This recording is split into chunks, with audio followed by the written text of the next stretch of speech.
Tonight we will embark on a gentle journey, not to a destination, but into presence. We will explore the timeless wisdom of the Buddha, teachings that have served as a refuge for restless minds for over 2,500 years. Welcome to Sleep Zen Meditations, a sanctuary where ancient wisdom meets the stillness of night. Here, there is nothing you need to do, nothing to fix, and no one you need to become. You are already complete, already whole, exactly as you are in this moment. If this path calls to you, if these teachings bring you peace, I gently invite you to subscribe to this channel. By doing so, you join a community of seekers who gather here each night to rest in the profound simplicity of the Buddha's wisdom. But there is no pressure, no obligation. Simply allow these words to wash over you like warm water, like gentle rain on willing soil. Tonight, we explore teachings that have the power to transform your life, not through force or effort, but through the gentle recognition of truths that have always been present, waiting patiently for you to notice them. These are teachings about impermanence, about letting go, about the nature of suffering and the path to peace. They are teachings that, when truly understood, can release you from patterns of thinking and being that have caused you pain for years, perhaps for your entire life. But these teachings are not meant to be grasped intellectually, stored away as knowledge to be recalled later. They are invitations to direct experience. They are doorways into a different way of being. They are seeds planted in the fertile soil of your willingness to see differently, to feel differently, to live differently. As the Buddha himself taught, these truths cannot be given to you. They can only be discovered by you through your own investigation, your own practice, your own direct encounter with the nature of reality. All I can do is point, the way a finger points at the moon. Don't mistake the finger for the moon itself. Don't mistake these words for the truth they point toward, but let them guide your attention. Let them open your awareness. Let them invite you into the direct experience that lies beyond all words. So settle now into whatever position brings you comfort. Let your body sink into the surface beneath you. Feel the gentle pull of gravity, inviting you down, down, down into deep rest. There is nothing more for you to do tonight, nothing to accomplish, no state to achieve, no person to become. Only this breath, only this moment, only this gentle invitation to rest. Just breathe. Let us begin this journey together. Breathe in slowly through your nose, filling your belly with air. Hold for a moment at the top and release through your mouth with a soft sigh. Again, breathing in this present moment, breathing out all effort, breathing in this invitation to simply be, breathing out all the accumulated tension of your day. Good. The first teaching we explore tonight is one of the Buddha's most fundamental insights, the truth of anicca, of impermanence. Everything that arises will eventually pass away. Everything that comes together will eventually fall apart. Nothing in this world of form remains unchanged. This is not pessimism. This is not a dark teaching meant to make us sad. Rather, it is a clear seeing of how things actually are. And when we truly understand impermanence, when we stop resisting it and start flowing with it, we discover a profound peace. Let us begin with a story. In a village known throughout the land for its pottery, where the clay from the riverbanks was prized for its perfect consistency and the kilns burned day and night, there lived a master potter named Hiroki, who had devoted 60 years of his life to his craft. His hands, weathered and strong, could shape clay into forms of such grace and beauty that collectors traveled from distant provinces to acquire his work. Hiroki's workshop sat at the edge of the village, a simple, wooden structure with large windows that let in the morning light. Inside, shelves lined the walls, filled with pieces in various stages of completion, some still wet from the wheel, others bisque-fired and waiting for glaze, still others fully finished and ready for their final homes. Each piece represented hours of patient work, years of accumulated skill, a lifetime of devotion to the transformation of formless earth into functional beauty. Among all his creations, there was one piece that Hiroki treasured above all others, a tea bowl he had made 20 years earlier, during a period when his skill had reached its peak, but before age had begun to stiffen his joints and dim his eyesight.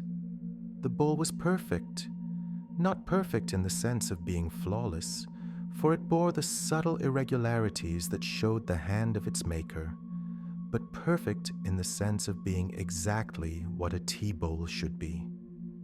Its weight was ideal, its balance exquisite, its glaze a deep blue-black that seemed to hold the night sky within it. This bowl had never been sold. Hiroki kept it in a place of honor in his workshop, and each morning he would drink his first tea from it, a daily ritual that connected him to the moment of its creation, to the younger man he had been, to the flowing state of consciousness in which his hands had shaped the clay without thought, without effort, without the interference of his conscious mind. But as Hiroki aged, as his body began to betray the intentions of his still sharp mind, this bowl began to represent something else. It became a reminder of what he had lost, of abilities that would never return, of a time when his hands could do anything he imagined. Each morning, as he drank from the bowl, he felt not only gratitude, but also a deep sadness, a clinging to what had been, a resistance to what was becoming. He found himself unable to create new work with the freedom he once had. Each piece he shaped on the wheel was haunted by comparison to his past masterpieces. This rim is not as smooth as the one I made 20 years ago, he would think. This curve is not as elegant. I am losing my skill. I am becoming ordinary. Soon, I will be unable to make anything of value at all. The joy he had once found in his craft was being replaced by anxiety and fear. Fear of aging, fear of losing his ability, fear of becoming irrelevant. And at the center of this fear sat that perfect tea bowl, simultaneously his greatest achievement and his greatest source of suffering. One autumn morning, as Hiroki was drinking his tea from the beloved bowl, his hands, stiff from the previous night's cold, trembled slightly. The bowl slipped from his grasp. He watched, horrified, as it fell toward the hard wooden floor. Time seemed to slow. In that suspended moment, he saw not just the bowl falling, but 20 years of memory, of pride, of identity as a master craftsman, all plummeting toward destruction. The bowl hit the floor and shattered into 7 large pieces and dozens of smaller fragments. The sound seemed impossibly loud in the quiet morning workshop. Hiroki stood frozen, staring at the broken pieces scattered across the floor, feeling as if something essential inside him had broken along with the bowl. For a long moment, he couldn't move, couldn't think, could barely breathe. Then a wave of grief washed over him, so intense it brought him to his knees. He gathered the pieces carefully, tenderly, as if they were the fragments of his own shattered heart.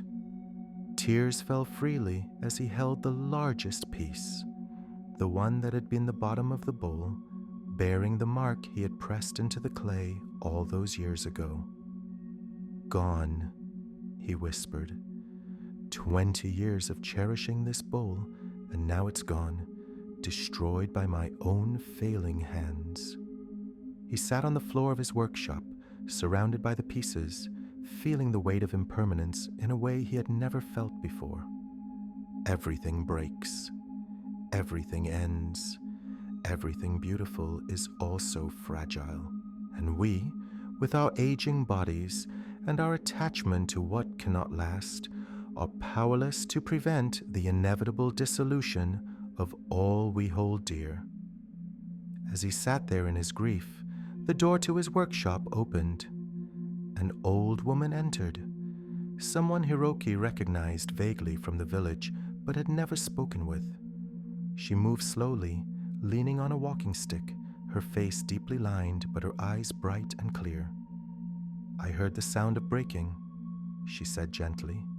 "May I come in?" Hiroki nodded, too depleted to speak. The woman approached and looked down at the scattered pieces.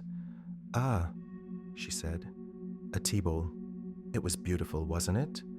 The most beautiful thing I ever made," Hiroki said, his voice thick with emotion. "And now it's destroyed. My hands are failing. I dropped it. 20 years I kept it safe, and in one moment of weakness, I destroyed it." The old woman lowered herself slowly to sit beside him on the floor, a process that took considerable effort and time. When she was settled, she picked up one of the larger pieces, examining it closely. "Tell me," she said, "when you made this bowl 20 years ago, did you believe it would last forever?" "No," Hiroki admitted. "I knew it was fragile. All pottery is fragile. That's why I was so careful with it. And yet, here we are. It has broken. Not because you were careless, but because all things break eventually. All forms return to formlessness. This is the nature of reality, isn't it?" "Yes, but you wish it were different." The woman finished for him. "You wish the bowl could have lasted forever. You wish your hands were still young and strong. You wish the past could continue into the present unchanged. You wish reality would stop being reality and conform to your desires." Hiroki felt defensive. Is it wrong to care about something? To be sad when it's destroyed? "Not wrong," the woman said gently. "Natural. Human. But tell me, for these 20 years that you kept this bowl safe, were you happy?" The question caught Hiroki off guard. I suppose I was proud of it, glad to have made something so fine. But were you happy? At peace? Or were you always, in the back of your mind, worried about keeping it safe? Afraid of breaking it? Anxious about losing it? Hiroki sat with this question, realizing with uncomfortable clarity that yes, there had always been an undercurrent of anxiety. Each time he picked up the bowl, there was a moment of fear. Each time he washed it, he was careful to the point of tension.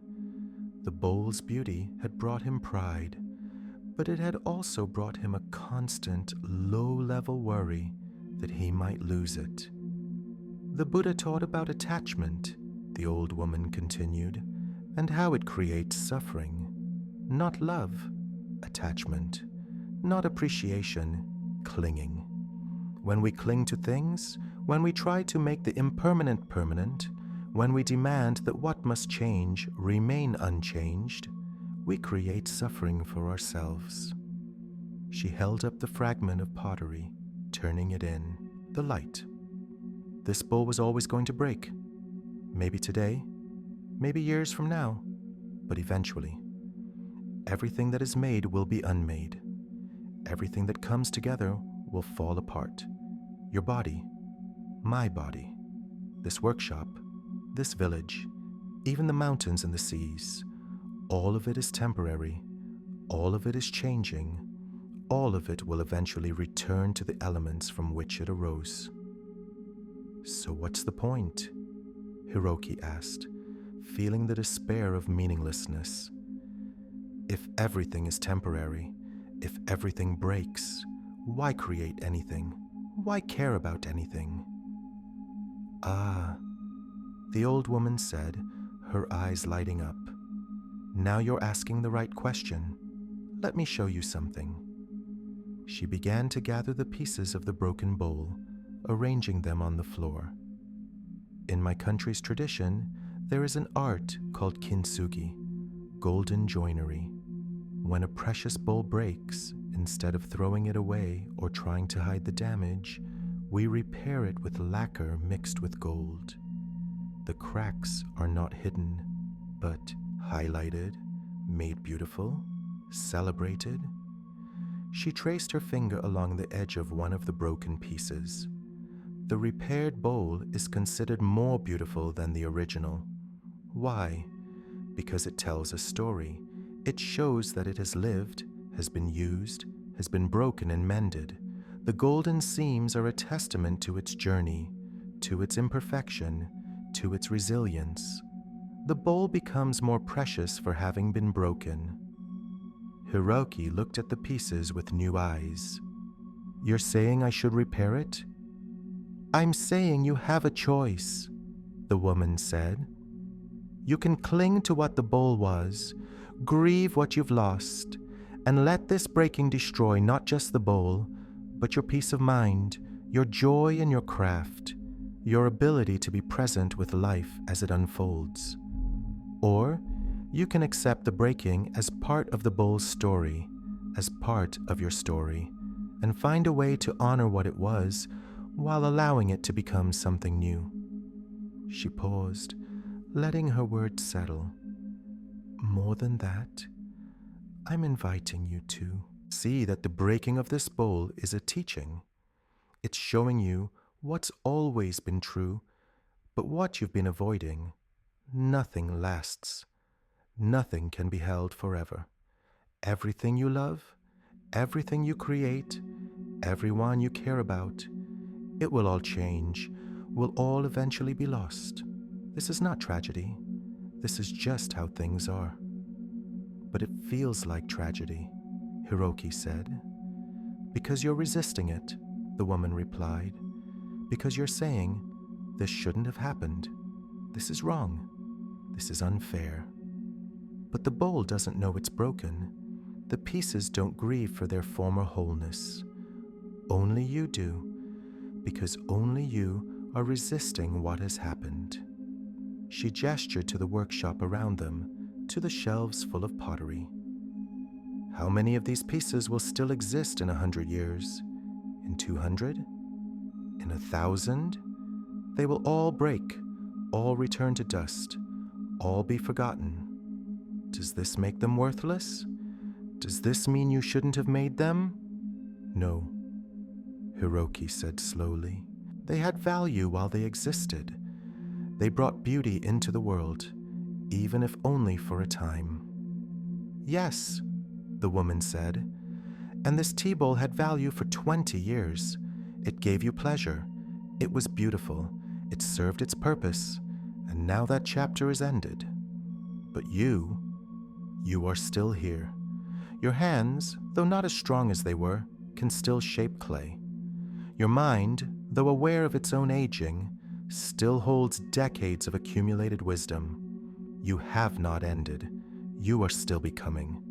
The question is, will you spend your remaining years grieving what's past, or will you be present with what's here?" Hiroki picked up the fragment with his maker's mark, feeling its weight, its texture. And something in him shifted. The bowl was broken. This was a fact. No amount of wishing would change it. No amount of self-blame would repair it. No amount of clinging to how things were would make them that way again. But here, in this moment, he was alive. His body was aging, yes, but it was still functioning. His skills were diminishing, perhaps, but they were still present. He had lost the bowl, but he had not lost the ability to create bowls. He had lost his youth, but he had gained something youth never has, the deep knowing that comes from decades of life lived, mistakes made, lessons learned. "Will you teach me kintsugi?" he asked the old woman. "Will you show me how to repair this bowl with gold?" She smiled. "Of course. But first, sit with me here among these broken pieces. Let yourself feel the grief fully. Don't push it away. Don't tell yourself you shouldn't feel sad. Feel it completely. And then, when you're ready, we'll begin the repair. Not to restore the bowl to what it was, that's impossible, but to create something new from what remains. Something that honors both the beauty that was and the breaking that is." They sat together in silence, an old potter and an old woman, surrounded by fragments of what had been a perfect tea bowl.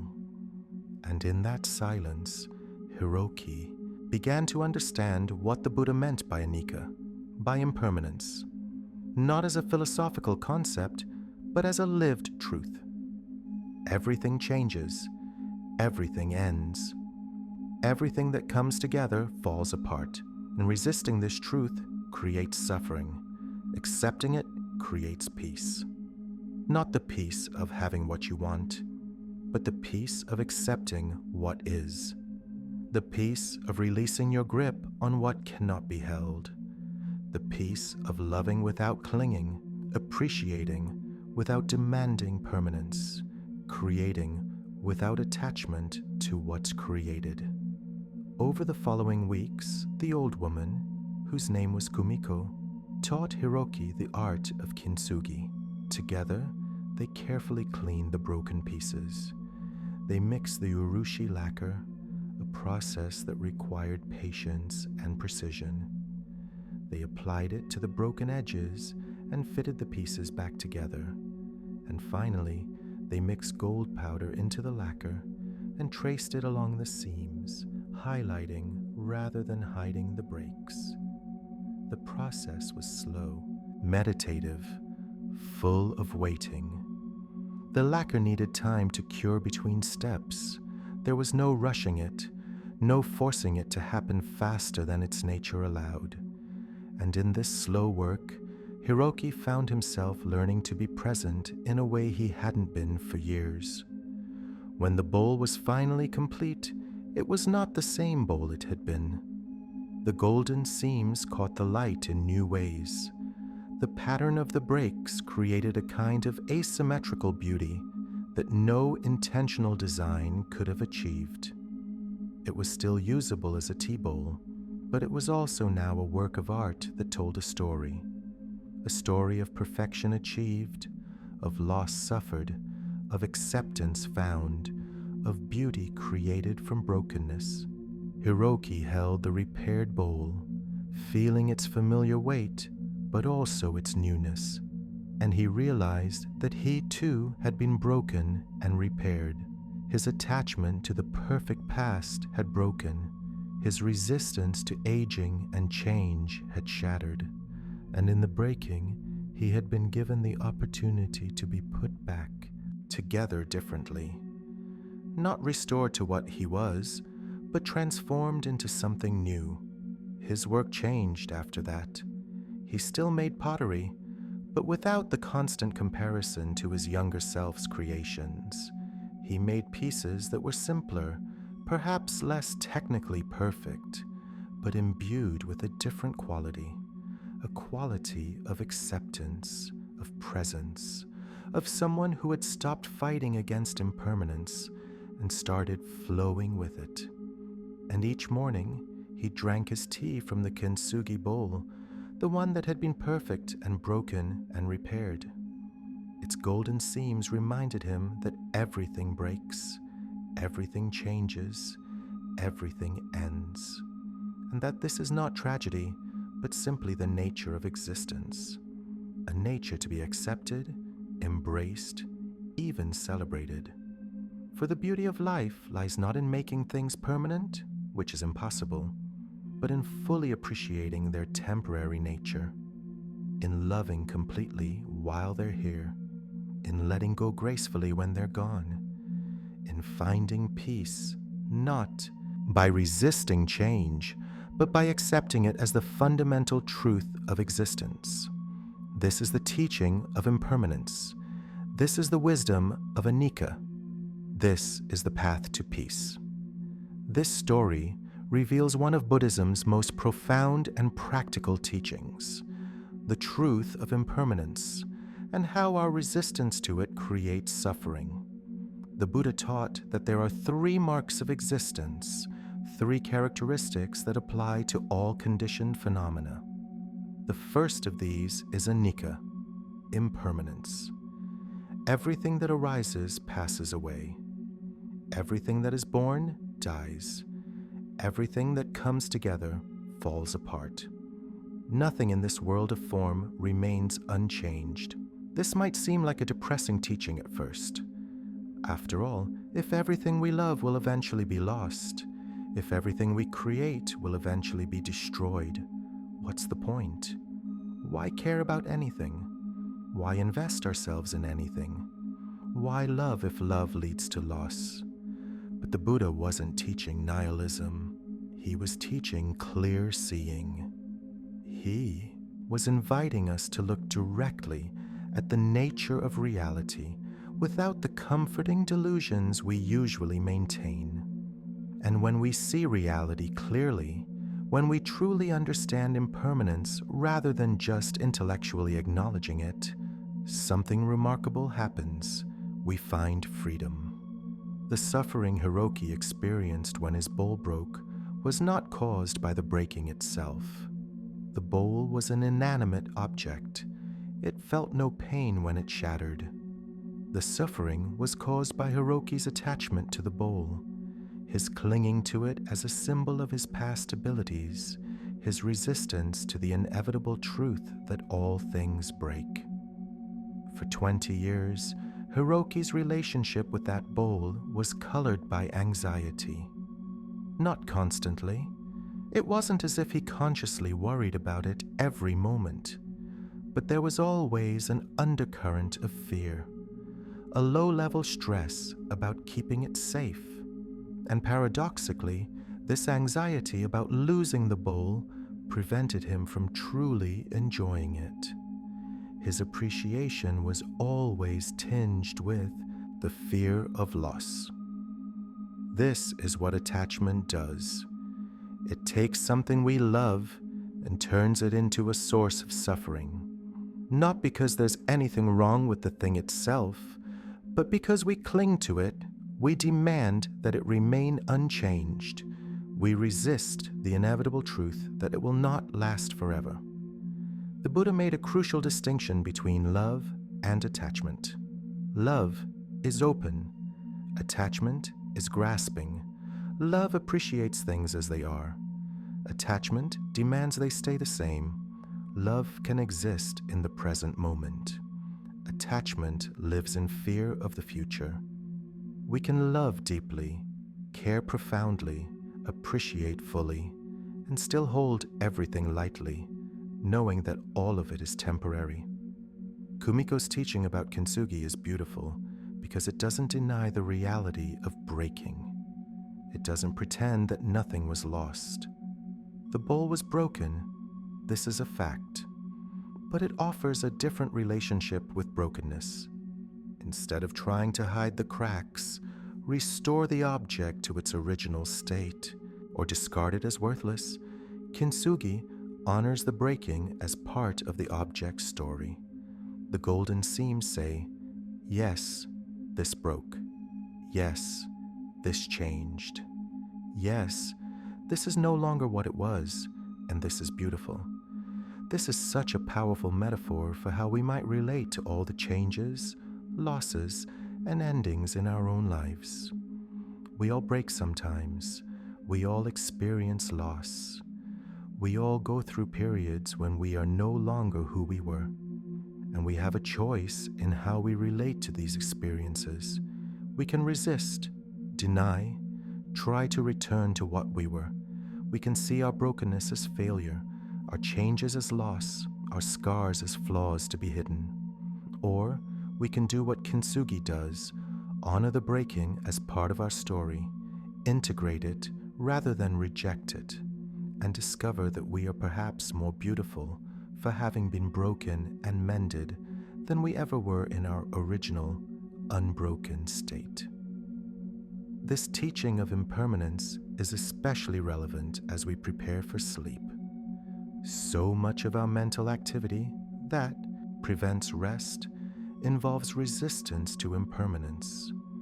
We replay past events, wishing they had gone differently, resisting the unchangeable fact that the past has already happened. We worry about the future, trying to control outcomes, resisting the truth that we cannot make anything permanent or certain. We cling to youth, to health, to abilities that are fading, resisting the natural process of change and aging. All of this resistance creates mental turbulence. It keeps the mind active, stressed, unable to rest. But when we accept impermanence, when we stop fighting against the fundamental nature of reality, the mind can finally settle. We can be at peace with the day that has passed, knowing it has already changed into the past. We can be at peace with tomorrow, knowing it will unfold as it unfolds regardless of our worry. We can be at peace with our changing bodies and minds, knowing that change is not failure, but simply the nature of existence. Tonight, as you rest here, I invite you to practice accepting impermanence. Notice where you might be clinging to how things were, how you want them to be, how you fear they might become. Notice the resistance, the wanting things to be different than they are, the tension that this resistance creates in your body and mind, and then gently practice letting go. Not letting go of caring. You can still care deeply about everything in your life, but letting go of the demand that things remain unchanged, letting go of the belief that permanence is possible, letting go of the resistance to the natural flow of change. Everything that is here now will eventually pass. This day will end. This night will end. This breath will end. Your body will age. Your circumstances will change. Everyone you know will eventually die, as will you. These are not pessimistic thoughts. They are simply true. And when we accept these truths rather than resist them, we discover a profound peace. Not the peace of getting what we want, but the peace of accepting what is. The peace of flowing with change rather than fighting against it. The peace of loving fully without clinging desperately. The peace of appreciating beauty without demanding it last forever. Let your breathing now be your teacher in impermanence. Each breath arises, exists for a moment, and passes away. You don't cling to the in-breath, demanding it remain. You don't resist the out-breath, trying to prevent it from leaving. You simply allow the natural rhythm, arising, being, passing, arising again. This is how all of life flows, if we can learn to flow with it rather than resist it. Breathe in, appreciate this breath. Breathe out, let it go. Breathe in, appreciate this moment. Breathe out, let it pass. This is the practice of accepting impermanence. This is the path to peace. This is the way to deep rest. Let go now. Let go of needing things to be different than they are. Let go of clinging to what's already past. Let go of demanding that the future be certain. Let go into the natural flow of change, trusting that you can meet each moment as it arrives. Love each thing while it's here, and release it gracefully when it's time to let it go. This is wisdom. This is freedom. This is peace. Let us pause here for a moment. Feel the gentle rhythm of your own breath. A quiet anchor in the flow of time. Allow your body to soften, releasing any tension you might be holding in your shoulders, your neck, your jaw, your hands. Let gravity pull you deeper into rest, deeper into acceptance, deeper into the peace that comes from releasing resistance to impermanence. You are here. You are breathing. You are present. And this moment, exactly as it is enough. It will pass. Everything passes. But for now, it is here. And you can rest in it, appreciate it, be with it, without needing it to last forever. If these teachings resonate with you, if they bring you peace, I invite you to subscribe to Sleep Zen Meditations. Let this become a nightly sanctuary where you return to rest in ancient wisdom, to remember the truths that free us from suffering, to find your way home to peace. Breathe gently now. Feel the relief of accepting change rather than resisting it. Feel the peace of letting go rather than clinging. Feel the deep rest that becomes available when we stop fighting reality and start flowing with it. Rest now, deeply, completely, in the acceptance of impermanence, in the peace of letting go, in the freedom of releasing your grip on what cannot be held forever anyway. We continue our journey now with another teaching that flows naturally from the first, the teaching of dukkha, often translated as suffering, but perhaps better understood as the fundamental unsatisfactoriness of trying to find lasting satisfaction in a world characterized by impermanence. In a city known for its silk weavers, where looms clacked from dawn until dusk, and the markets overflowed with fabrics of every color and pattern imaginable, there lived a weaver named Akiko, who had achieved what many would consider the pinnacle of success in her craft. At 45 years old, she ran the largest weaving house in the city, employed 30 skilled weavers, and supplied silk to the most prestigious merchants in the province. Her fabrics were known for their exceptional quality, their intricate patterns, their vibrant colors that seemed to hold light within them. But Akiko was not happy. Despite all her success, despite the respect she commanded, despite the security and comfort her prosperity brought, she lived with a constant sense of dissatisfaction. There was always something wrong, something missing, something not quite right. A thread slightly uneven, a color not perfectly matched, a pattern that could have been better. And beyond the work itself, there was the endless worry about maintaining her success, about competition from other weavers, about changing fashions, about economic downturns. She would complete a commission that others praised as magnificent, and instead of feeling satisfied, she would immediately notice its flaws. She would achieve a goal she had worked toward for months, and instead of celebrating, she would immediately set a new goal, convinced that only then would she finally feel content. She was perpetually reaching for something just beyond her grasp, convinced that the next achievement, the next success, the next perfect peace would finally bring her the deep satisfaction she craved. At night, her mind would race with worries and plans. What if that merchant doesn't order again? What if the new apprentice makes mistakes that damage our reputation? What if my eyes start failing like my mother's did?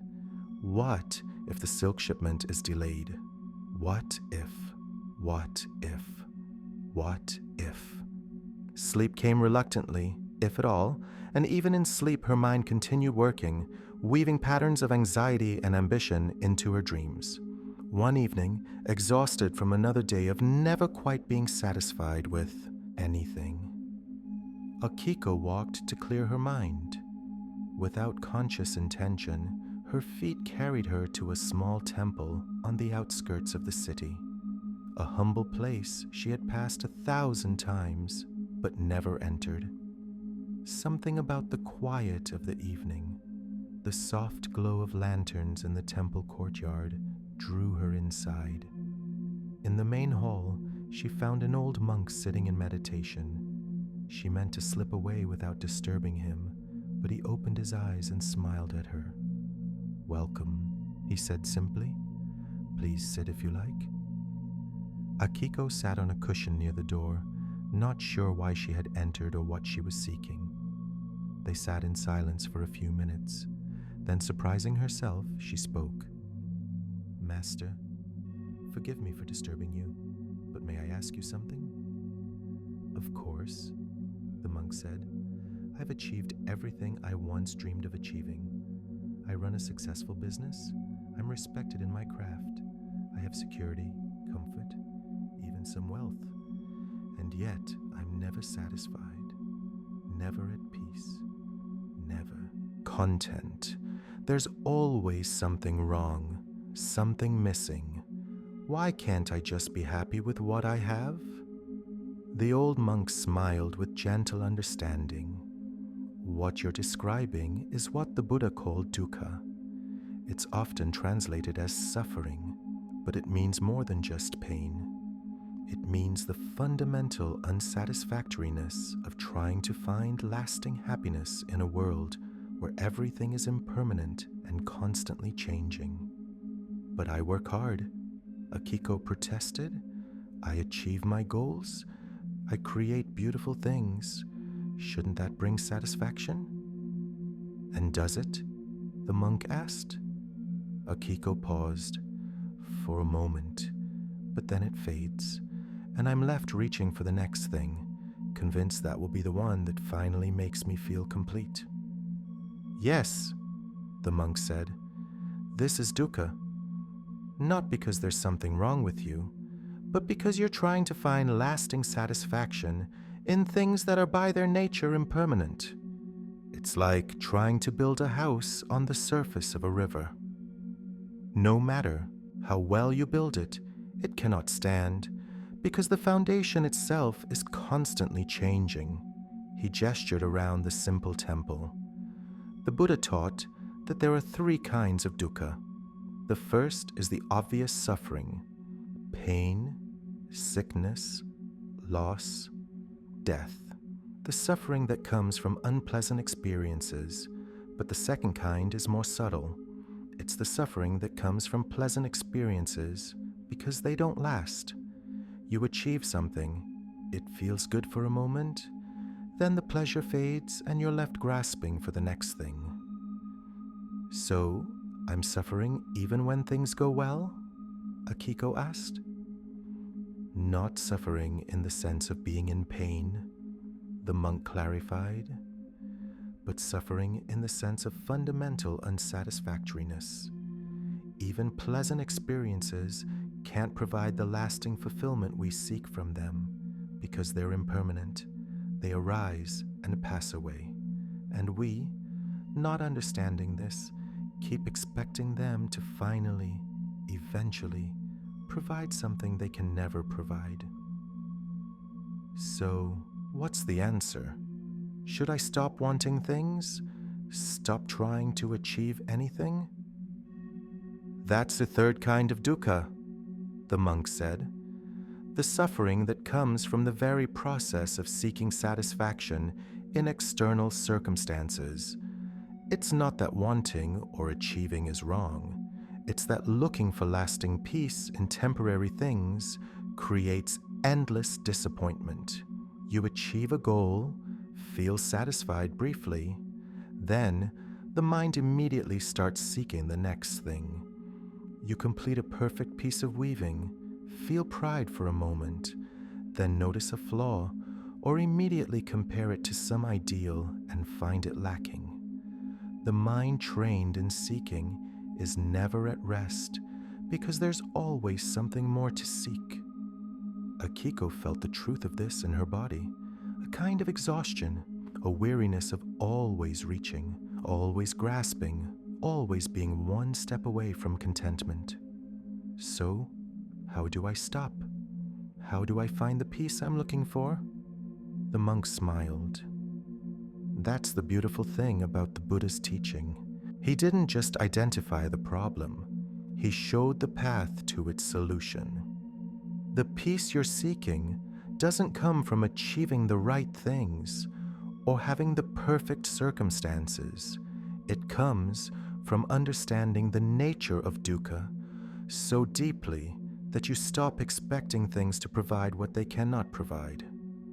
It comes from finding satisfaction not in getting what you want, but in being at peace with what is. I don't understand, Akiko said. Come tomorrow evening, the monk said. I will show you something that might help. Bring with you one of your finest pieces of silk, the most perfect thing you've ever woven. The next evening, Akiko returned with a length of silk she had completed just weeks before. It was extraordinary work, the pattern intricate and precise, the colors perfectly graduated from pale pink to deep crimson, the weave so fine it seemed almost translucent. She was prouder of this piece than almost anything she had created. And yet, even as she carried it, part of her mind was noting tiny imperfections, places where it could have been better. The monk examined the silk carefully, running his weathered hands over its surface, holding it up to the fading light. It's beautiful, he said. Truly masterful work. Akiko felt a moment of pleasure at his praise, followed immediately by her mind's usual response. But it's not perfect. See that thread there? It's slightly thicker than the others. Now, the monk said, tell me what you see when you look at this silk. I see years of developed skill, Akiko said. I see countless hours of work. I see the result of everything I've learned about my craft, but I also see its flaws. That thread is uneven. The color there didn't quite match what I envisioned. It's good, but it's not perfect. And if it were perfect, the monk asked, if every thread were exactly even, every color precisely what you envisioned, every detail flawless, then would you be satisfied? Akiko thought about this honestly. I'd probably feel satisfied for a day or two, and then I'd start planning the next piece, convinced I could do even better.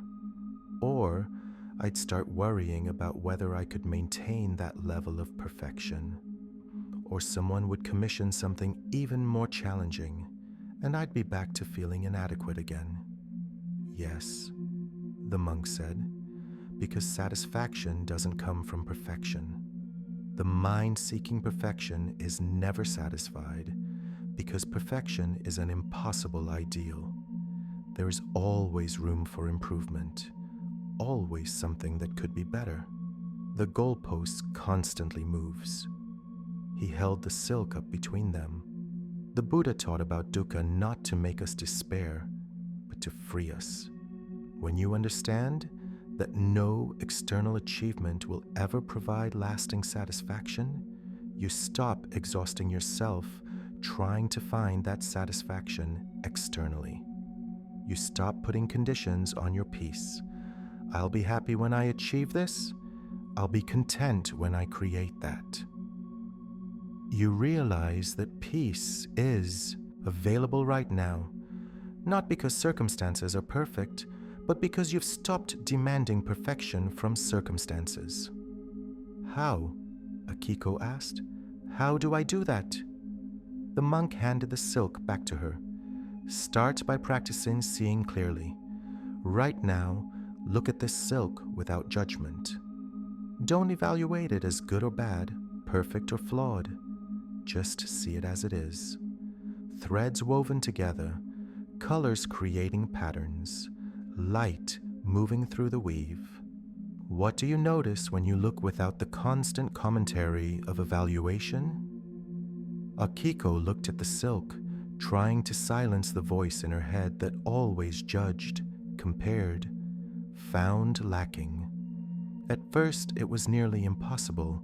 Her mind immediately went to evaluation. But gradually, as she kept returning attention to simple seeing, something shifted. She saw the silk itself, not her thoughts about the silk. She saw how the light caught the threads, how the pattern created a sense of movement, how the texture invited touch. Without the overlay of judgment, there was just beauty, simple, direct, immediate. "I see it," she whispered. "Without judging it, it's just beautiful." "Yes," the monk said. "This is the beginning of freedom from dukkha, learning to be present with what is, without the constant mental activity of evaluating, comparing, judging, seeking better. Your work can still be excellent. You can still strive for quality, but without the suffering that comes from demanding perfection, from never being satisfied, from always reaching for something beyond what's here." Over the following weeks, Akiko continued to visit the monk, and she began to practice what he taught, being present with her work without the constant evaluation, appreciating what was without demanding it be perfect, finding satisfaction in the process rather than always focusing on the outcome. It was difficult. Decades of habit didn't dissolve quickly, but gradually she began to notice moments of simple presence, simple satisfaction, simple peace that didn't depend on everything being perfect. And her sleep improved, because she no longer lay awake obsessing over imperfections or planning how to achieve the next level of success. She could complete her day's work, acknowledge both its strengths and its limitations, and let it be. She could rest without the mind's constant grasping for something more, something better, something finally satisfying. One evening, several months after her first visit to the temple, Akiko brought the monk a gift, a length of silk she had woven specifically for him. It was simpler than her usual work, but there was something different about it, a quality of ease, of presence, of work done without the desperate striving for perfection. "It's not my most technically perfect piece," she told him, "but it's the one I felt most at peace making. I wasn't trying to prove anything or achieve anything. I was just weaving, being present with the threads, the patterns, the colors, and there was a satisfaction in that process that I've never felt when I was focused on creating the perfect outcome." The monk smiled. "This is understanding dukkha, not intellectually, but experientially. You've discovered that satisfaction comes not from getting what you want, but from being at peace with the process, not from achieving perfection, but from accepting imperfection, not from always reaching for more, but from appreciating what's here.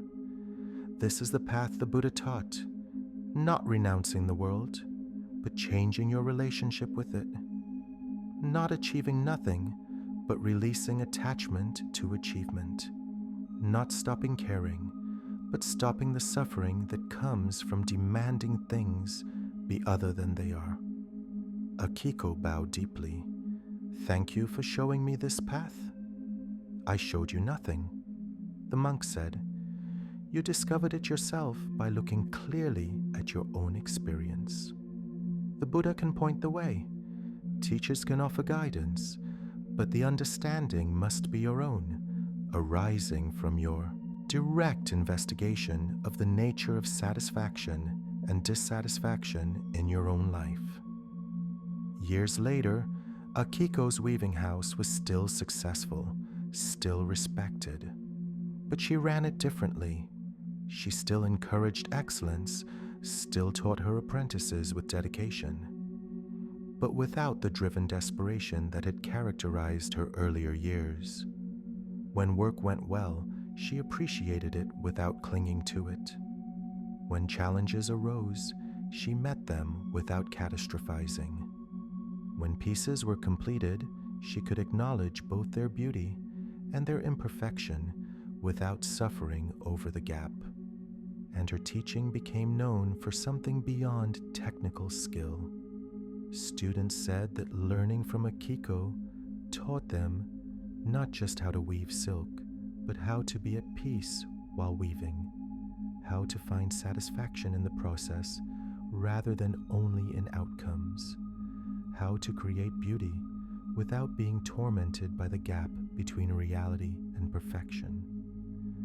This was the teaching of dukkha, clear seeing of how suffering is created and the path to freedom from that suffering, not through achieving everything perfectly, but through accepting everything as it is, not through never wanting anything, but through not demanding that getting what you want will finally make you complete, not through renouncing life, but through engaging with life from a place of peace rather than desperate striving. This is the path. This is the way. This is the teaching that truly changes lives, not by making circumstances perfect, but by freeing us from the suffering of demanding that they be. This story illuminates the Buddha's second noble truth, the truth of dukkha and its cause. After teaching about impermanence, the Buddha taught about suffering and how it arises from our relationship with impermanence. We want pleasant experiences to continue forever. We want unpleasant experiences to never happen. We want to find something, some achievement, some relationship, some possession that will finally provide lasting satisfaction. And this constant wanting, this endless seeking, this perpetual reaching for something just beyond our grasp creates a fundamental sense of unsatisfactoriness that colors all of life. Akiko's story is so relatable because most of us live some version of it. We believe that the next achievement, the next success, the next perfect moment will finally bring us the satisfaction we seek. And sometimes we do achieve our goals. Sometimes we do get what we want, and it feels good for a while. But then the pleasure fades, and we're left seeking the next thing, convinced that will be the one that finally provides lasting fulfillment. This isn't failure or weakness. This is just how seeking mind works. It's built to seek. When one goal is achieved, it immediately identifies the next target. When one desire is satisfied, it generates new desires. This is useful for survival and accomplishment, but it's terrible for contentment. A mind trained only in seeking is never at rest. The three types of dukkha the monk described are important to understand.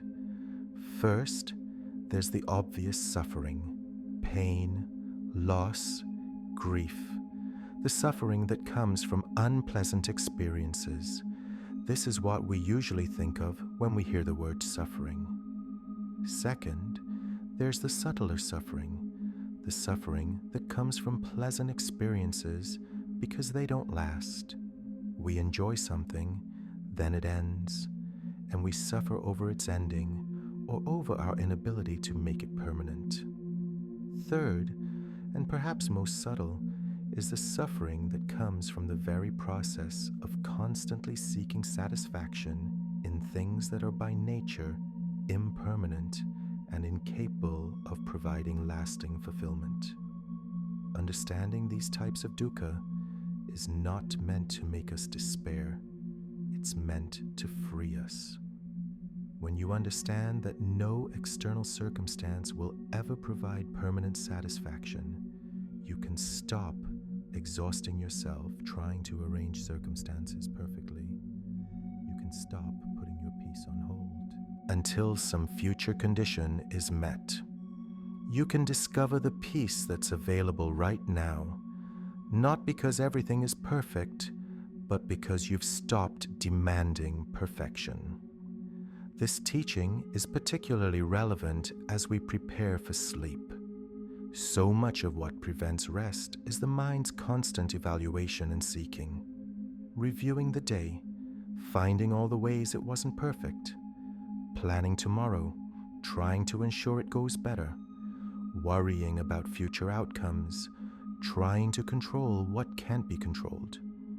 All of this is the mind doing what it's been trained to do, constantly seeking, evaluating, comparing, striving. But when we understand dukkha, when we see clearly how this constant seeking creates suffering, we can begin to rest from it. We can complete the day as it was, not perfect, but complete. We can let tomorrow be tomorrow. We can release the constant pressure of trying to make everything just right. And in that releasing, sleep comes more naturally. Tonight, notice if there's a part of your mind still seeking something, still trying to achieve the perfect relaxation, the perfect meditation, the perfect state of mind for sleep. Notice how this seeking itself prevents what you're seeking. Notice the fundamental unsatisfactoriness of always reaching for something just beyond where you are, and then practice what Akiko learned. Being present with what is without the constant evaluation. Your body as it is, your mind as it is, this moment as it is, not demanding it be perfect, not reaching for something more, just being here with what is actually present, appreciating it without requiring it to be anything other than what it is.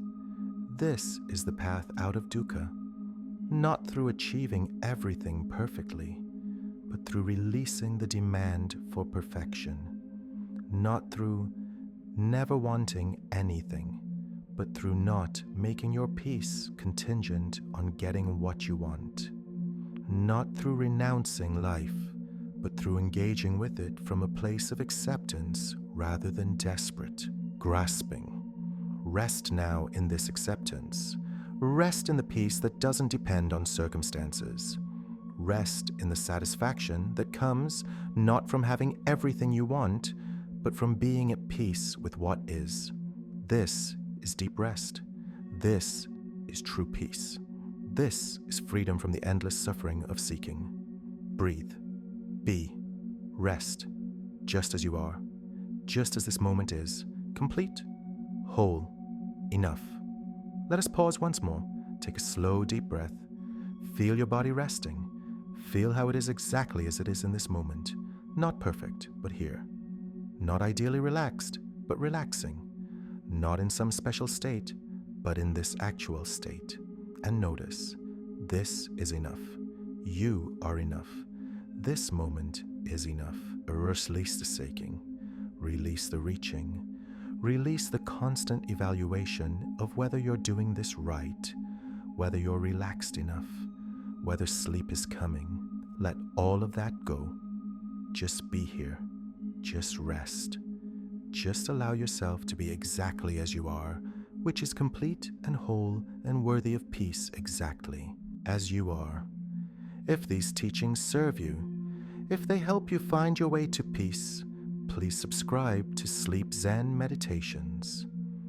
Make this a nightly practice of returning to these life-changing truths, these teachings that free us from the suffering we unknowingly create.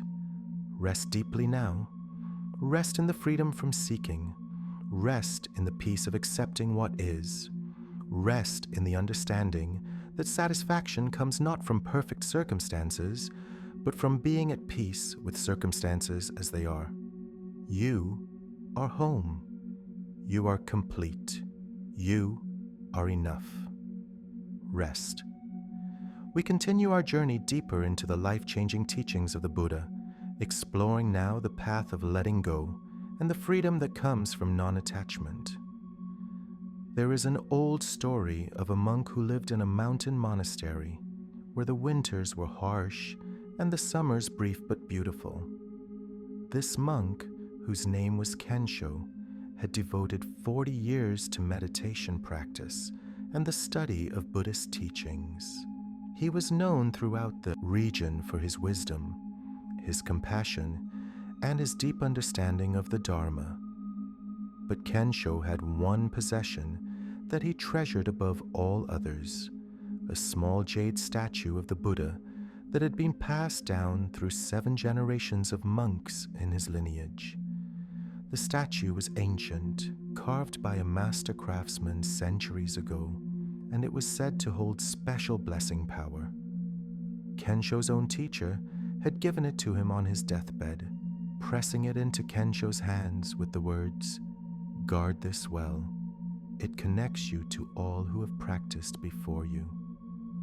Kensho kept the statue on a small altar in his room. Each morning and evening, he would bow before it, clean it carefully with a soft cloth, and offer incense. The statue had become the center of his spiritual practice, a tangible connection to his teacher, to the lineage, to the Buddha himself. He believed that his practice was somehow enhanced by its presence, that the blessing power it held supported his meditation. But this treasure had also become a burden. Kensho worried constantly about keeping it safe. When he had to leave his room for extended periods, he would hide the statue carefully, afraid that it might be stolen. When there were earthquakes, common in the mountains, he would rush to his room to make sure the statue hadn't fallen. At night, he sometimes woke from dreams of the statue being broken or lost. The monastery had a rule that monks should own almost nothing, should cultivate non-attachment to material possessions. Kensho understood this teaching intellectually. He could explain to students how attachment creates suffering, how we must hold all things lightly, how even sacred objects are ultimately just forms subject to impermanence. But when it came to his jade Buddha, he found himself unable to practice what he taught. One spring afternoon, a young monk named Daiki came to study with Kensho. Daiki was earnest but clumsy, always knocking things over, always moving too quickly through tasks that required patience and care. The abbot had assigned Daiki to help Kensho with his daily duties, and Kensho accepted this with outward grace but inward anxiety. He did not trust this careless young monk anywhere near his precious statue. For several weeks, Kensho managed to keep Daiki away from his room, always finding tasks for him to do elsewhere. But one day, the abbot specifically asked Daiki to help Kensho clean his quarters while Kensho was teaching in the main hall. Kensho's heart sank, but he could not refuse. "Please," he told Daiki, his voice more urgent than he intended. "Be very careful. There is a jade statue on the altar. It's extremely valuable and fragile. Please don't touch it. Just dust around it very, very carefully." Daiki nodded seriously, understanding the importance his teacher placed on this object, and he tried his best to be careful. He dusted the room slowly, methodically, paying special attention near the altar. But as he was finishing, his sleeve caught on the incense holder. He reached to steady it, and in doing so, his hand bumped the jade statue. Time seemed to slow as Daiki watched the statue tip, fall, and shatter on the hard floor. The jade, so hard it had survived centuries, broke cleanly into several pieces. The Buddha's serene face separated from the body. The hands, once pressed together in meditation, were now fragments scattered across the floor. Daiki stood frozen in horror, unable to process what he had done. Then panic overtook him. He gathered the pieces frantically as if somehow he could undo what had happened. But the statue was broken. There was no hiding this, no fixing it, no pretending it hadn't occurred.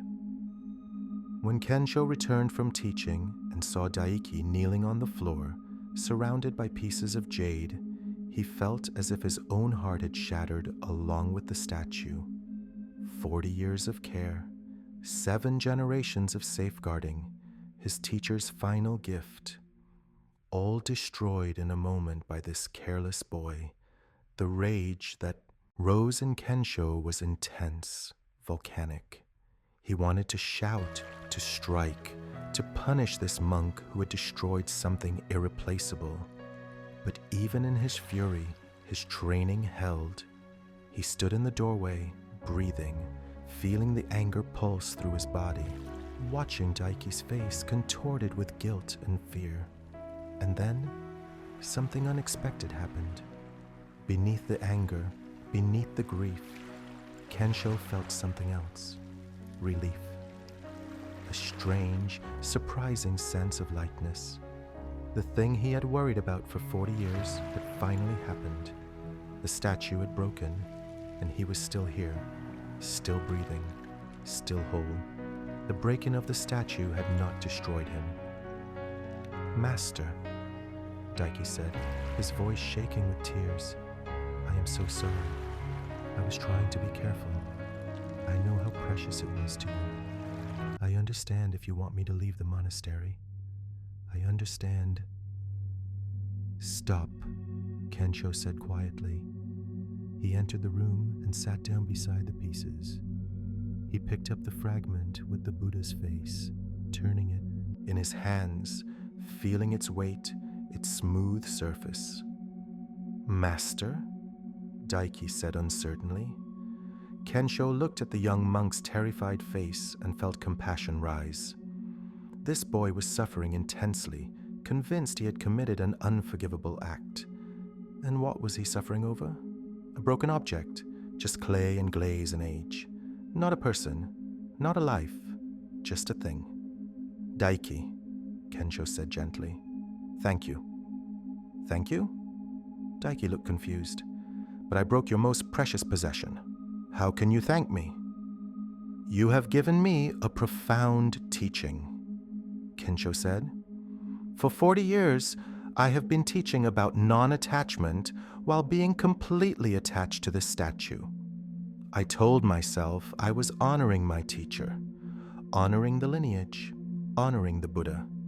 But really, I was clinging.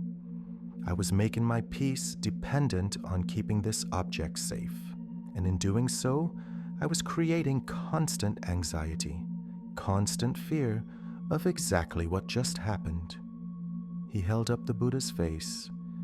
"My teacher told me to guard this statue well. I thought he meant to keep it from being broken, but now I understand what he really meant. He meant guard the teachings well, guard the practice well, guard the wisdom well. Because these cannot be broken, these cannot be lost. These are not contained in jade or any physical form." Daiki wiped his eyes, still confused. "You're not angry?" "I was angry," Kensho admitted. "Very angry. But beneath the anger, I felt relief. The thing I had been afraid of for 40 years had happened, and I discovered that it was not the catastrophe I had imagined. Yes, a precious object is broken. Yes, something beautiful has been lost in its original form. But my teacher is still with me. In the teachings he gave, in the practice he modeled, in the way his wisdom shaped my understanding. The statue was never really the connection. It was always just a statue." He gathered all the pieces carefully. "These fragments are still beautiful, still jade, still carved by a master's hand. But they are no longer an object I need to protect. They are no longer a source of anxiety. They are free to be what they are, and I am free from the burden of attachment." Over the following days, Kensho made a garden path using the fragments of the statue, mixing them with stones and moss, creating something new from what had broken. And each time he walked that path, he remembered the teaching that attachment creates suffering, that even to sacred things, the true reverence is not in preserving objects, but in embodying teachings, that letting go is not losing, but freeing, both the object and ourselves. His meditation changed after that, deeper, more spacious, less effortful. For 40 years, there had been a subtle tension in his practice, a need to protect and maintain that had colored everything. Now, having lost what he thought he could not bear to lose, and finding himself not only intact, but somehow more whole, he practiced with new freedom. Daiki, who had expected punishment or expulsion, instead found himself being taught personally by Kensho, who saw in the young monk's clumsiness a kind of blessing. "You teach me to hold things lightly," Kensho told him. "You remind me that everything breaks, everything changes, everything is more precious because it is fragile. This is a teaching worth more than any jade statue." Years later, when Kensho became abbot of the monastery, he would sometimes take new monks to the garden path. He would tell them the story of the jade Buddha, of attachment and loss, of the surprising gift of letting go. And he would say, "The Buddha taught that attachment is the root of suffering, but we often don't truly understand this until we lose what we're attached to and discover that we're still here, still whole, perhaps even more free than before. The statue breaking was painful, but it broke my attachment more than it broke the jade. And that breaking was the truest blessing my teacher could have given me." This story reveals the profound teaching of non-attachment, a teaching that is often misunderstood but is central to the Buddhist path to freedom from suffering. Non-attachment does not mean not caring. It doesn't mean emotional coldness or detachment from life. Rather, it means caring deeply while holding lightly. It means loving fully while understanding that all things are impermanent and will eventually be lost. It means not making your peace dependent on things remaining exactly as they are. Kensho's attachment to the jade statue shows how even spiritual practitioners can fall into this trap. He wasn't attached to something obviously harmful or selfish. He was attached to something sacred, meaningful, connected to his lineage and practice. And yet, this spiritual attachment created suffering just as surely as any worldly attachment. The constant worry, the fear of loss, the anxiety about protecting the statue, all of this was suffering arising from attachment. The Buddha made a careful distinction between healthy appreciation and unhealthy attachment. We can appreciate beauty without demanding it last forever. We can love people without trying to possess them or control them. We can value objects without making our peace dependent on keeping them. The difference is in the grip, how tightly we hold, how much we demand permanence, how much our well-being depends on things remaining unchanged. When the statue broke, Kensho experienced something many people discover when they lose what they've been clinging to. Beneath the grief and anger is often a surprising sense of relief. The thing we've been afraid of losing has been lost, and we're still here, still breathing, still whole. And suddenly, we're free from the burden of constantly protecting, constantly worrying, constantly trying to prevent the inevitable. This doesn't mean we should be careless with things we value. Kensho had taken care of the statue for 40 years. That care was appropriate. The problem was the attachment that went beyond care into anxiety, the clinging that created constant underlying stress, the making of his peace dependent on the statue's preservation. The teaching about true reverence is particularly important for spiritual practitioners. We often think that honoring our teachers means preserving their gifts, maintaining things exactly as they were given to us. But true reverence is embodying what they taught, living the principles they modeled, passing on the wisdom they shared. These things cannot be broken or lost the way physical objects can. These are the real inheritance. For those of us preparing for sleep, this teaching about non-attachment is crucial. So much of what prevents rest is our grip on things, on how the day should have gone, on outcomes we can't control, on relationships we want to keep unchanged, on security we're trying to guarantee. All of this gripping, this holding tight, this demanding that things be a certain way, creates mental and physical tension that prevents deep rest.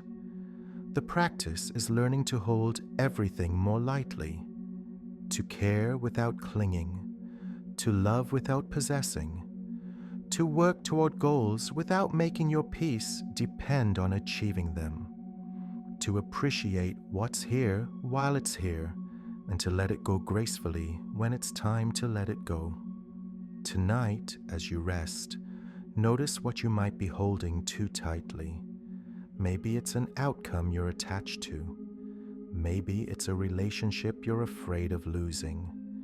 Maybe it's a version of yourself you're trying to preserve. Maybe it's just the day that's passed and you're having trouble releasing it. Feel the grip. Feel the tension that holding creates. And then, gently, practice loosening your hold. Not abandoning what you care about, but holding it more lightly. Trusting that you can meet loss when it comes, that you're stronger than you think, that your fundamental well-being doesn't actually depend on maintaining your grip on anything. Breathe and let go. With each exhale, practice releasing. Releasing tension. Releasing attachment. Releasing the demand that things be a certain way. Let your hands be open rather than clenched. Let your heart be open rather than protected. Let your mind be spacious rather than gripping. This is the path of non-attachment. This is the freedom the Buddha taught. Not freedom from caring, but freedom from the suffering that comes from clinging. Not detachment from life, but deep engagement with life from a place of openness rather than desperate holding. Rest in this openness now. Rest in the freedom of loosened grip. Rest in the peace that comes from holding everything, even your most precious things, lightly, gratefully, and with the understanding that all things are temporary, and that this temporariness is not tragedy, but simply the nature of existence. Let go, let go, let go. And in the letting go, discover a peace deeper than any you found in holding on. Let us pause here once more. Take a gentle breath and feel your body resting. Notice if there's any holding, any gripping, any tightness anywhere. In your jaw, your shoulders, your hands, your belly, your mind. And with each exhale, practice releasing. Let the tension flow out with your breath. Let the gripping soften. Let everything be held more lightly. You are here. You are breathing. You are resting. And nothing needs to be held tightly for you to be at peace. In fact, the peace deepens as the holding softens. Rest in the softening now. Rest in the freedom of open hands and open heart. We turn now to another dimension of the Buddha's teaching, exploring the profound practice of compassion and how it transforms not only how we relate to others, but how we relate to ourselves.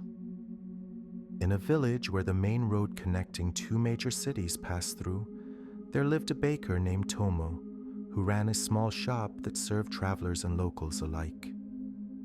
Each morning before dawn, Tomo would fire his ovens and begin baking rice bread, bean paste buns, sweet cakes, and the simple round loaves that were staples for those on long journeys.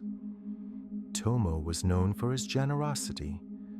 When travelers were short on money, he would often give them bread anyway, accepting whatever small payment they could offer, or sometimes accepting no payment at all. When children from poor families came to his shop, he would slip extra buns into their baskets. He believed that feeding people was not just a business, but a kind of service, a way of caring for the travelers and community members who depended on his daily bread. But one morning, Tomo arrived at his shop to find that it had been broken into during the night. The lock on the back door had been forced, and much of yesterday's unsold bread was gone, stolen by someone who had been desperate or hungry enough to break in.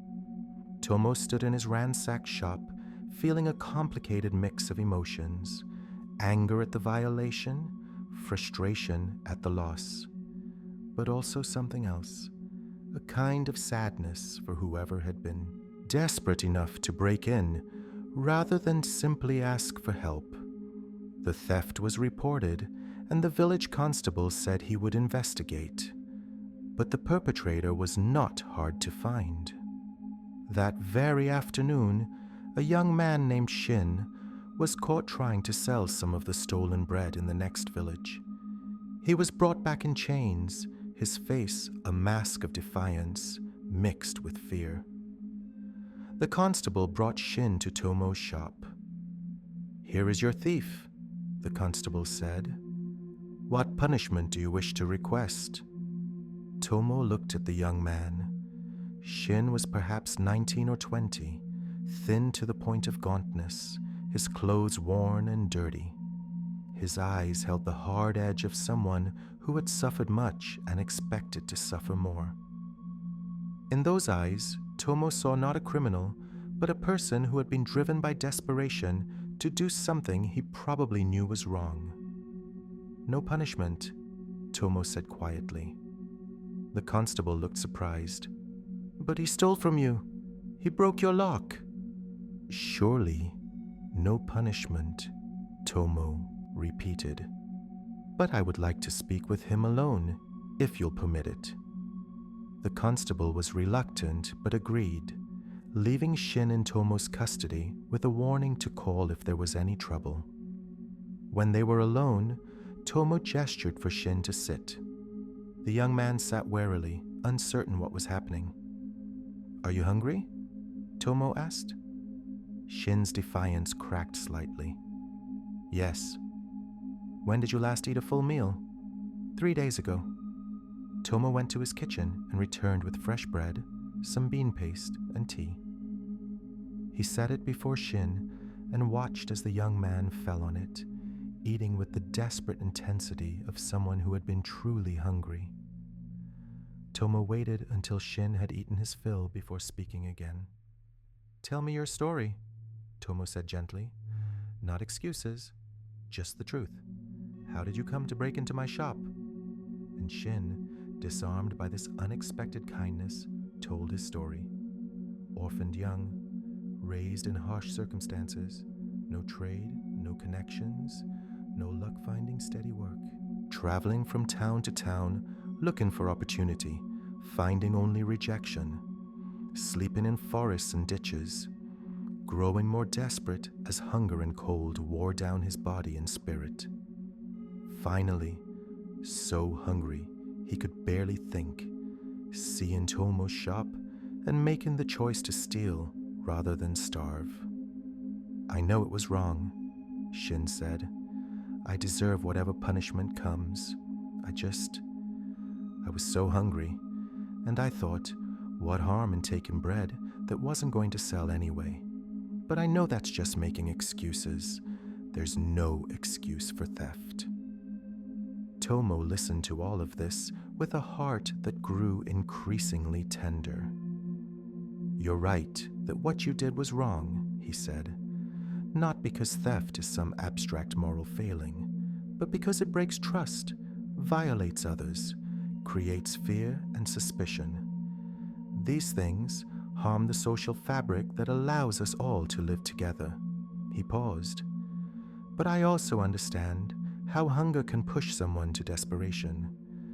I understand how having no options, no support, no sense of connection to community can lead to choices that hurt yourself and others. This doesn't excuse what you did, but it helps me understand the suffering that led to it. Shin looked confused. So, what happens now? Do you call the constable back to take me to prison? What would that accomplish? Tomo asked. You'd be punished, yes, but you'd still have no trade, no skills, no way to support yourself. When you were released, you'd be right back where you started, perhaps even more desperate, more hardened, more likely to steal again. He leaned forward. I have a different proposal. You work for me for 1 year. I'll teach you baking. You'll earn your keep, room and board, and a small wage that you can save. At the end of the year, if you choose, you can stay and become a partner in the business, or you can take your skills and your savings and start somewhere fresh. But you have to work honestly, show up every day, learn the craft. Shin stared at him, unable to process this unexpected offer. Why would you do this? I stole from you. Because I see in you not a thief, but a person who made a desperate choice, Tomo said. And I believe that people are more than the worst thing they've done. I believe that when we meet aggression with understanding, when we meet harm with compassion, we give people the chance to change. Not always. Some won't take it, but often enough to make it worth trying. He smiled. And selfishly, I could use help. Business is growing, and I'm not getting younger. If you learn well, you'll be valuable to me. So it's not pure altruism, it's also practical. Shin's eyes filled with tears, perhaps the first tears he'd shed in years. I don't deserve this kindness. Deserve has nothing to do with it, Tomo said. I'm not giving you what you deserve. I'm giving you what you need. There's a difference, and what you need is a chance. The same chance I was given when I was young and made mistakes. Shin took the offer, and the year that followed transformed both of them. Shin learned to bake, and in learning a useful skill, he began to develop pride and self-respect. He learned that someone could see him as more than a thief, could believe in his capacity to change, and this belief helped him believe in himself. He worked hard, grateful for the chance he'd been given, and Tomo learned too. He learned that compassion is not weakness, but strength. That meeting harm with understanding doesn't mean accepting harm or enabling bad behavior. Shin worked hard to pay back what he'd taken through his labor, but it does mean seeing the human being beneath the harmful act. It means remembering that people do harmful things, usually because they're suffering, and that addressing the suffering is often more effective than simply punishing the symptom. At the end of the year, Shin chose to stay. Tomo made him a partner in the business, and together they expanded, opening a second shop in the next village. And Shin, having been given compassion when he least deserved it, became known for his own compassion to others struggling with hardship. Years later, When Tomo was old and his baking days were behind him, he would tell the story of how Shin had once broken into his shop, and he would say, "That was the day I truly understood what the Buddha meant by compassion. Not just feeling sorry for someone, not just being nice when it's easy, but seeing deeply into the causes of harmful behavior and responding with wisdom rather than just reactive anger.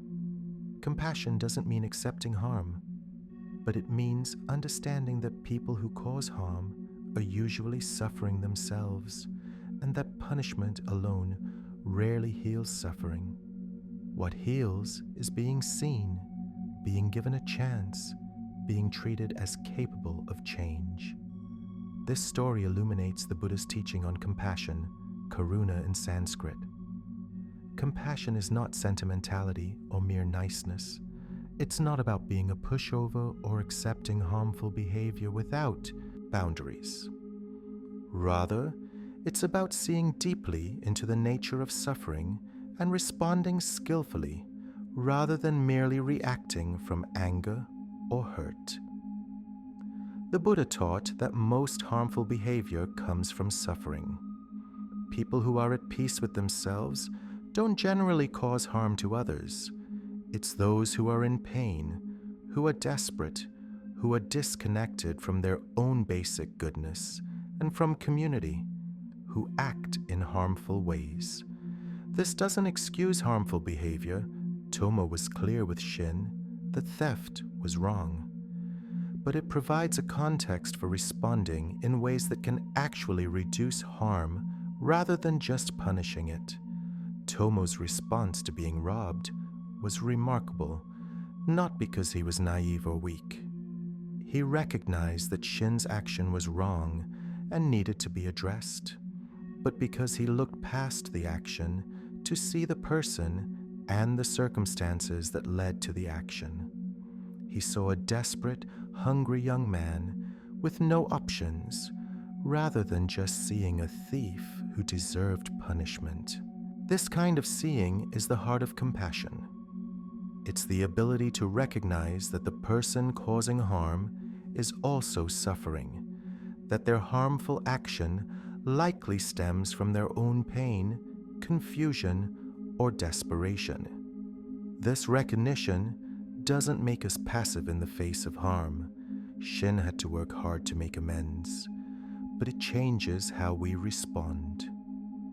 Instead of pure punishment aimed at causing suffering to match the suffering caused, we respond with wisdom aimed at actually reducing the total amount of suffering in the situation. What Tomo understood and what the Buddha taught is that punishment alone rarely transforms people. It might deter some future harmful actions through fear, but it doesn't address the underlying causes of the behavior. Shin needed not just punishment, but opportunity, skills, connection, a reason to believe in his own capacity for good. Tomo's compassion gave him these things. This teaching is particularly powerful as we prepare for sleep, because so much of what disturbs our rest is anger, resentment, the replay of ways we've been harmed, and our fantasies of punishment or revenge. When we can meet the memory of harm with compassion, seeing the suffering person behind the harmful act, we often find that the grip of anger loosens, not because we're condoning what happened, but because we're understanding it more completely. This doesn't mean we should accept ongoing harm or fail to protect ourselves and others. Compassion sometimes means setting firm boundaries, sometimes means removing ourselves from harmful situations, but it means doing so from understanding rather than blind reactivity, from wisdom rather than pure anger. The Buddha also taught about compassion toward ourselves, not just toward others who have harmed us, but toward ourselves when we make mistakes, when we fall short of our own standards, when we cause harm despite our best intentions.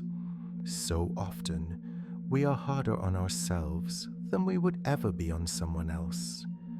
We demand perfection from ourselves, punish ourselves mercilessly for failures, speak to ourselves with a harshness we would never use with a friend. Self-compassion is recognizing that we too are suffering beings, doing our best with limited understanding, making mistakes as all humans do, worthy of kindness and understanding even, especially when we fail. This doesn't mean excusing ourselves from responsibility for our actions. Shin still had to work to make amends for what he stole. But it means treating ourselves with the same compassionate understanding we're learning to offer others. Tonight, as you rest, bring to mind someone who has harmed you, not to replay the harm or fuel resentment, but to practice seeing them as a suffering person who acted from their own pain. This doesn't excuse what they did, but it might loosen the grip of anger enough to let you rest. And then, bring to mind something you've done that you regret, some way you've fallen short or caused harm, and practice offering yourself the same compassion you're learning to offer others. You are a human being, doing your best, making mistakes, learning as you go. You are worthy of kindness, worthy of understanding, worthy of compassion, not because you've earned it through perfect behavior, but simply because you, like all beings, are navigating the difficulty of existence with limited wisdom and countless challenges. Rest in this compassion now. Let it soften the edges of your resentments, your self-judgments, your harsh inner critic.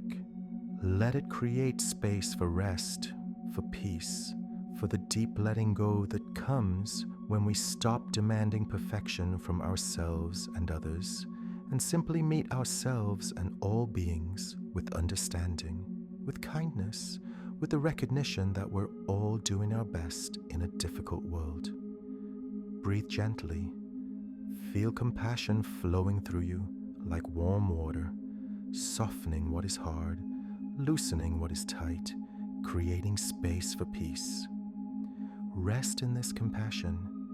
Rest in the understanding that you and all beings are worthy of kindness simply by virtue of being alive, being conscious, being here.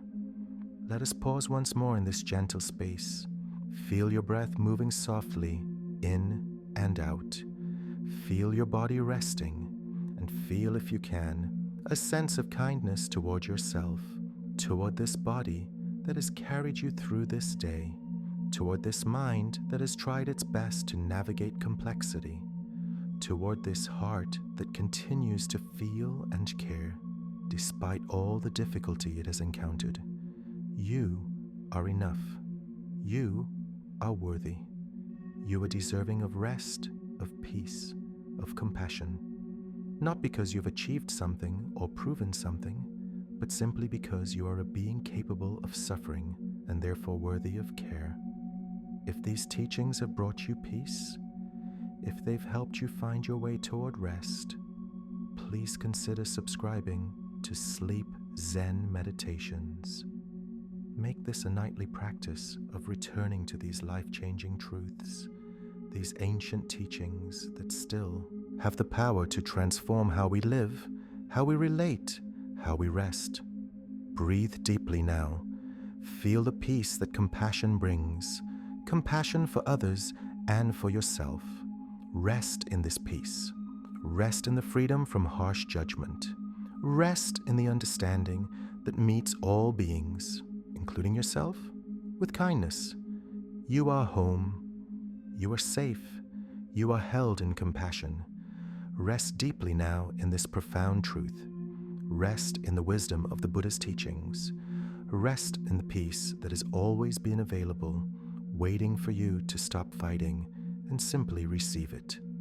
Sleep peacefully, dear friend. Sleep in the arms of ancient wisdom. Sleep. knowing that these teachings will continue to work within you, transforming your life from the inside out, bringing you closer each day to the freedom, peace, and compassion that the Buddha taught was possible for all beings. Good night. Rest well. You are held in loving kindness. You are surrounded by compassion. You are exactly where you need to be. Sleep now, deeply, peacefully, in the life-changing teachings that free us all.